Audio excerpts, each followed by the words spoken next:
Uma gráfica mantém uma produção de 15 mil panfletos utilizando 25 prensas, trabalhando 10 horas por dia. Perfeito?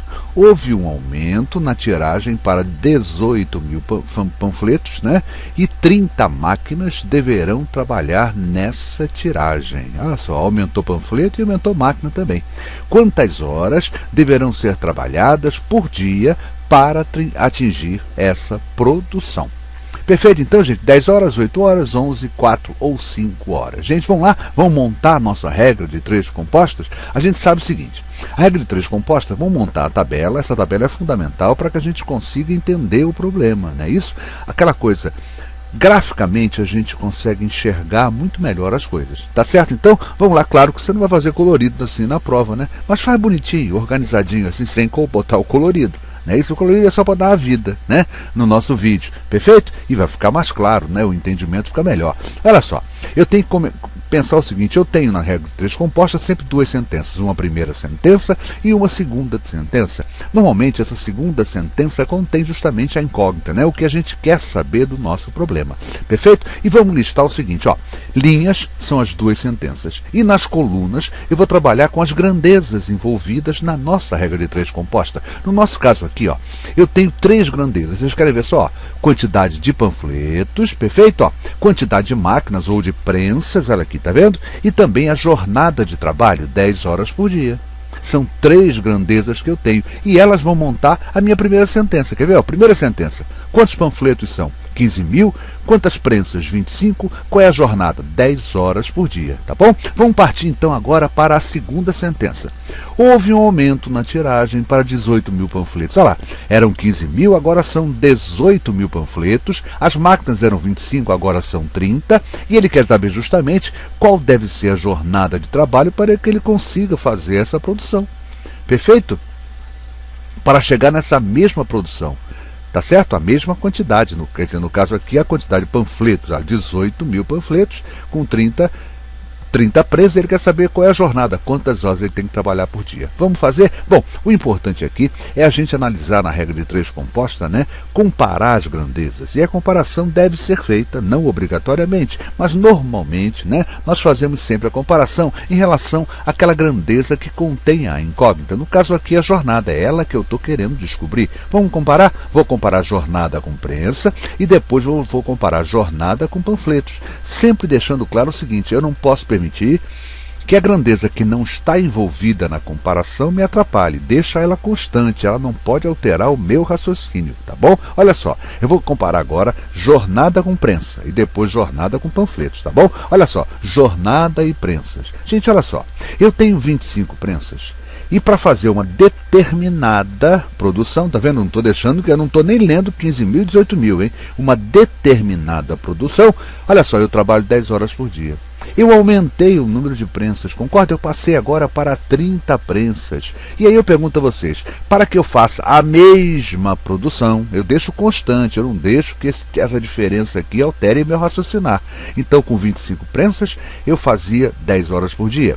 Com 30 prensas, gente, vocês concordam que eu tendo mais máquinas, eu posso me dar o luxo de trabalhar menos horas por dia? Eu tenho mais máquina trabalhando, gente. Não é isso? Eu posso ter o quê? Uma jornada menor de trabalho. Então o que eu concluo? Quando o número de prensas aumentou e a jornada pode diminuir, aumentou prensas, diminuiu jornada, eu tenho uma isso aí caracteriza o quê? Grandezas inversamente proporcionais. Então acabei de descobrir que prensa e jornada são grandezas inversamente proporcionais. Está aqui, ó, inversamente. Tá bom? Vamos analisar agora a outra.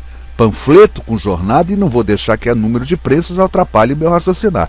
Olha só, eu tenho 15 mil panfletos, preciso trabalhar 10 horas por dia. E para que eu faça 18 mil panfletos, ou seja, aumentei a quantidade de panfletos, você concorda que se eu aumentar a quantidade de panfletos, eu vou precisar trabalhar mais horas por dia? Então, olha só, vai aumentar panfleto, vai aumentar a jornada, são grandezas o quê? Diretamente proporcionais. Aumentou, diretamente. Aumentou, diminuiu, ou diminuiu e aumentou, é inversamente proporcional. Vocês perceberam que a prensa, eu nem olhei para a prensa? Eu só analisei isso, ó, 15 mil panfletos, eu levo 10 horas por dia. 18 mil, precisarei fazer mais horas por dia. Aumentou e aumentou. Notou que a prensa nem entrou no meu raciocinar? Perfeito? Essa primeira fase, que é a parte, inclusive, que é a fase, né, mais difícil da regra de três compostos, já está pronta. É analisar as grandezas. Então eu sei que a primeira, uma delas, né, é inversamente e a outra diretamente. E agora eu vou partir para a segunda parte do nosso problema, que é formatar direitinho, acertar isso aqui. Olha só, gente, sempre que tiver inversamente, olha o que é que eu faço. É inversamente? Inverte. E quando eu inverto, eu a torno diretamente proporcional. Então com isso, olha só, olha como é que ficou minha regra de três composta agora.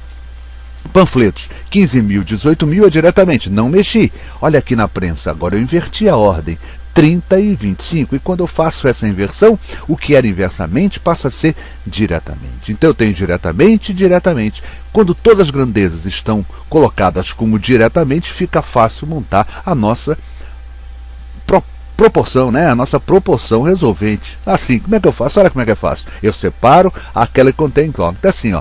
10 está para J. Viu que eu chamei de J? Podia chamar de X, né? Tanto faz qualquer letra. Então eu fujo sempre do X para mostrar a vocês que eu posso usar qualquer letra. Qual é o problema que eu tenho com X? É porque o X muitas vezes se confunde com vezes, com um sinal de multiplicação. Por isso que eu gosto de fugir um pouquinho do X, tá bom? Então eu vou dizer o seguinte, ó, a jornada 10 está para J, assim como que quem está em cima fica em cima, quem está embaixo fica embaixo e sempre multiplicando. Ou seja, 10 está para J, assim como 15 mil vezes 30 está para 18 mil vezes 25. Perfeito? Então, gente, só que você vai falar o seguinte, eu não botei 15 mil, nem botei 18 mil, porque, gente, eu tenho 3 zeros aqui, eu tenho 3 zeros aqui, por que eu vou botar isso? Eu já posso simplificar, já vou elevá-la, né? Já vou levar para a minha proporção resolvente de uma forma mais simples, gente. Olha lá, eu tenho 15 mil, 18 mil, eu escrevi apenas 15 para 18. Tá bom? Então ficou assim, ó, 10 está para J, assim como 15 vezes 30 já está direto, né? Assim como, né, 18 vezes 25. Olha lá, 10 está para J, assim como 15 vezes 30 está para 18 vezes 25. E agora vamos brincar de simplificar, tá bom? Vamos simplificar o que aqui? Olha só, eu posso simplificar, por exemplo, 15 e 25, né? Dividindo ambos por 5. Aqui em cima vai dar 3 e aqui embaixo vai dar 5. Ó, 3 e 5. 30 e 18, vou dividir ambos por quanto? Por 6. Olha só, 18 por 6 dá 3, 30 por 6 dá 5. Olha que interessante, 10 está para J, a 3 vezes 5, 15, 3 vezes 5, 15, isso aqui dá 1, né? Isso vai sumir, ou seja, 10 está para J, assim como 1 está para 1.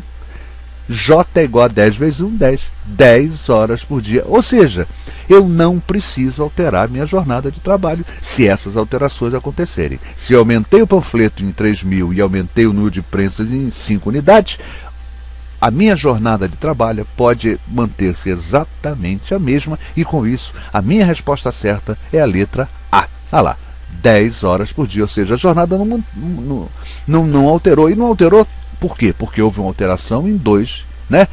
Nas duas outras grandezas, nos panfletos, né?